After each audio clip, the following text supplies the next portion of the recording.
और शुक्रवार के दिन माता लक्ष्मी के लिए अग्नि में आहुति दीजिए। महाराज, शाम के समय पर सूर्यास्त के पहले शिव महापुराण की कथा कहती है, अग्नि पुराण कहती है, नर्मदा पुराण कहती है, लिंग पुराण कहती है कि बेलपत्री के वृक्ष के नीचे, नीचे तो नीचे वो भी जाने तो यहां तक वर्णन किया शिव महापुराण में तो कि बेलपत्री का जो फल होता है ना, बेल फल जो होता है, कहते हैं अगर किसी व्यक्ति के यहाँ लक्ष्मी की कमी होती है, संपदा की कमी होती है, जिसके यहाँ पैसा नहीं आता, धन नहीं आता, तो बेल का जो फल होता है, बेलपत्री का जो फल होता है, उस फल के गूदे को, बेलपत्री के फल का गुर्दा निकाल लो, सुखा लो, गाय के घी में उसको डुबो लो और शुक्रवार के दिन माता लक्ष्मी के लिए अग्नि में आहुति दीजिए। महाराज, शाम के समय पर सूर्यास्त के पहले ये जो आहुतियां हम बेले के गुर्दे के फल की गाय के घी में डुबोकर माता लक्ष्मी और भगवान विष्णु के नाम से देते हैं, महाराज 2 या 3 शुक्रवार करोगे, लक्ष्मी की कभी कमी नहीं आती, संपदा बढ़ती है। एक प्रयोग और कर देखना, कभी अगर मौका मिले आपको तो प्रयोग कर देखिए। लिंग पुराण के अंदर लिखा हुआ है, शिव पुराण में, लिंग पुराण में और स्कंद पुराण में कहा गया है कि अगर किसी ने बेले के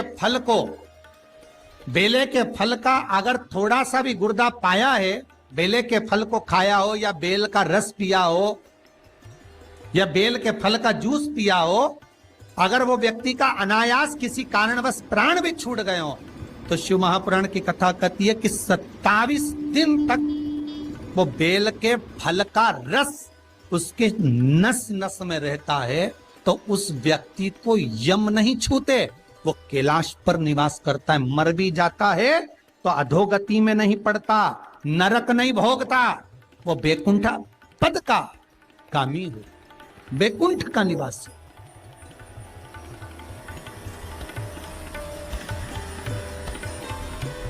बैकुंठ का निवास।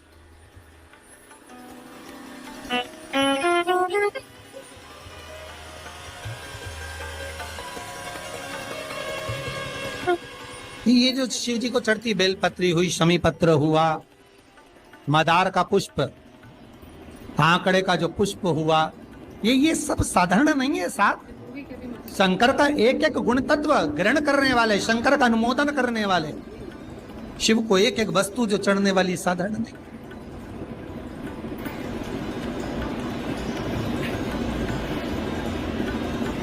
महाराज, हम तो आपसे निवेदन पहले भी करे, आज फिर करते। मान लो आपको ऐसा लगता है कि घर में बीमारियां ज्यादा घेर रही है, तो एक बेल का टुकड़ा, बेले का फल का एक टुकड़ा अपने ही घर में कहीं पर भी कटोरी में रख दीजिए, शिव का स्मरण, सुख प्रदान करेगा।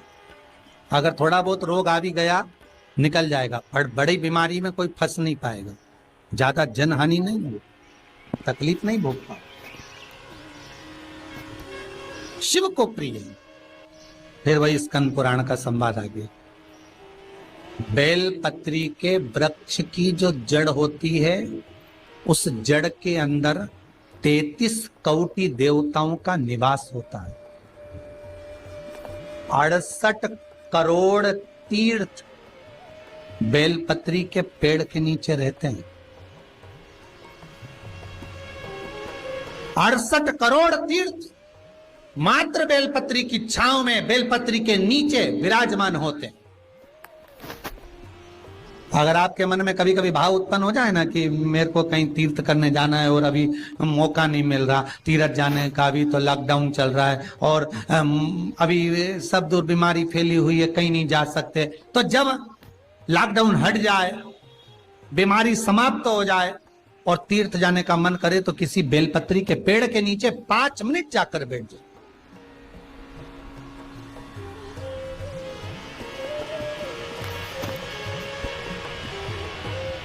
और जप लो, श्री शिवाय नमस्तुभ्यम। जितने बैठे हो टीवी के सामने प्रेम से बोलो, श्री शिवाय नमस्तुभ्यम। जितने टीवी के सामने बैठे, एक बार फिर से बोलो, श्री, साथ में बोलो, आगे आगे नहीं, श्री शिवाय नमस्तुभ्यम।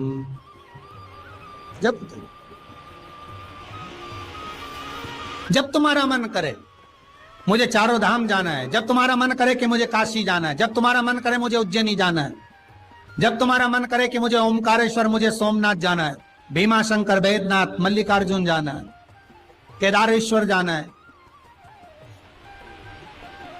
बस नागेश्वर जाना है, थोड़ी देर के लिए बेलपत्री के पेड़ के नीचे जाकर भी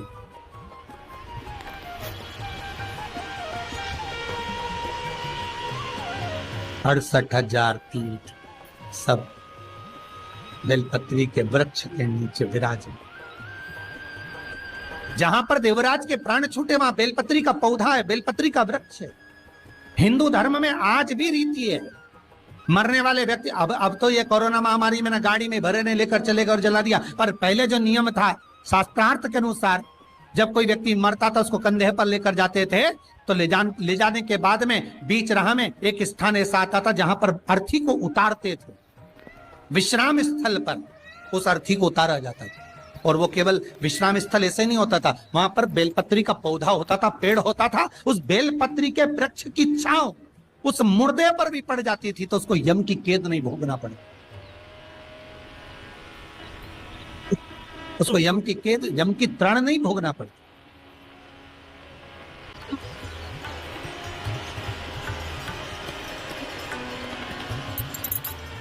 इसलिए उस बेलपत्री के पौधे के नीचे उसको विश्राम दिया जाता है।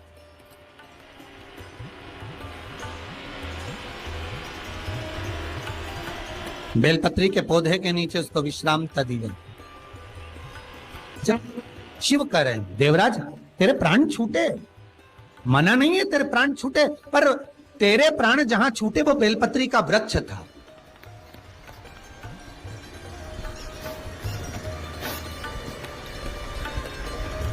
और अब तुझे यहां नहीं रहना है, अब तुझे कैलाश पर रहना है। तो कैलाश पर क्यों? शंकर भगवान बोलते हैं ये मृत्यु लोक जो है ना, पृथ्वी, ये भूमि जो है ना, ये मेरी निवास स्थली है, ये मेरा घर है।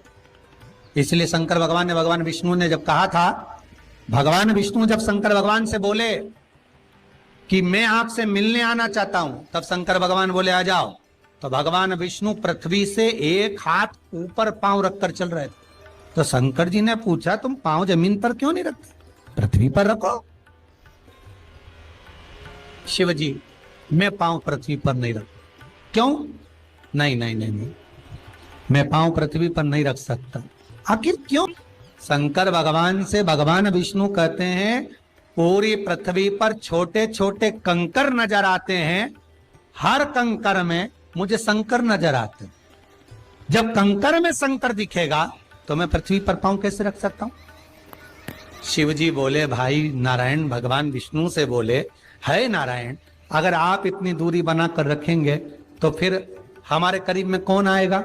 हम चाहते हैं कि आप हमसे मिलकर रहें, हम आपसे एक क्षण की दूरी सहन नहीं कर सकते। आप हमसे चिपक जाएं, लपट जाएं, आप हमसे रम जाएं, हम आप में रम जाएं। कुछ ऐसा कर दो। शंकर जी कह रहे हैं, नारायण कुछ ऐसा कर दो कि शंकर नारायण से दूर नहीं रहे, नारायण शंकर से दूर नहीं रहे, ऐसा कुछ कर दिया जाए। तब भगवान शिव ने भगवान विष्णु से कहा, एक काम हो सकता है कि आप सांप बन जाओ। भगवान विष्णु ने पूछा, मैं सांप बन जाऊं? क्यों? शंकर भगवान कहते हैं, सांप बन जाओगे तो मैं गले में आपको डालकर रखूंगा, आप मुझसे चिपके रहोगे, मैं आपसे चिपका रहूंगा, आप मुझसे लगे रहेंगे, मैं आपसे लगा रहूंगा, दूरी नहीं रहेगी एक क्षण की भी।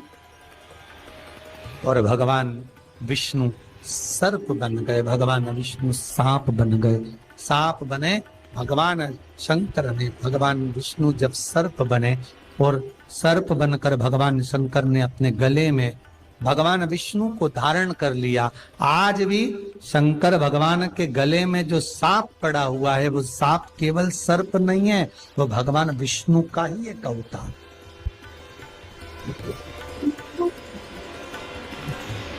वो भगवान विष्णु का एक स्वरूप। शंकर भगवान के पूरे शरीर पर 6 सांप हैं। कितने सर्प हैं? 6। एक जो गले में है वो भगवान विष्णु का होता, 2 हाथ में, 2 भुजा पर, एक कमर में जो सर्प नजर आता है, ये शंकर भगवान की 5 लड़कियां हैं, जया, विशारा, सामरीवारी, दोतली और देव। शिव जी की 5 लड़की। शंकर भगवान के पूरे शरीर पर 6 सर्प हैं, 5 लड़कियां और एक भगवान विष्णु का स्वरूप, भगवान विष्णु का प्रतिबिंब, भगवान विष्णु का ही एक स्वरूप। स्कंद पुराण में अगर 16 सोमवार के व्रत का अगर आप विधान देखेंगे, और हम तो कहते हैं केवल 16 सोमवार से ही मतलब मत रखो। आप माताएं अगर एकादशी का व्रत कर रही है, सोमवार का कर रही है, मंगलवार का कर रही, बुधवार का करे, गुरुवार का करे, चतुर्थी का करे, तीज का करे, छठ का करे, आप जो भी व्रत करते हो उस व्रत का विधान स्कंद पुराण में लिखा हुआ है। और स्कंद पुराण में क्या वर्णन लिखते हैं कि नारी जब सौभाग्यवती हो जाती है, लड़की की जब शादी हो जाती है और वो अपने पति के घर में जब रह रही होती है, पति के संग रह रही होती है, तो पति के घर में रहकर जितना भजन पूजन करती है, जितना स्मरण करती है, वो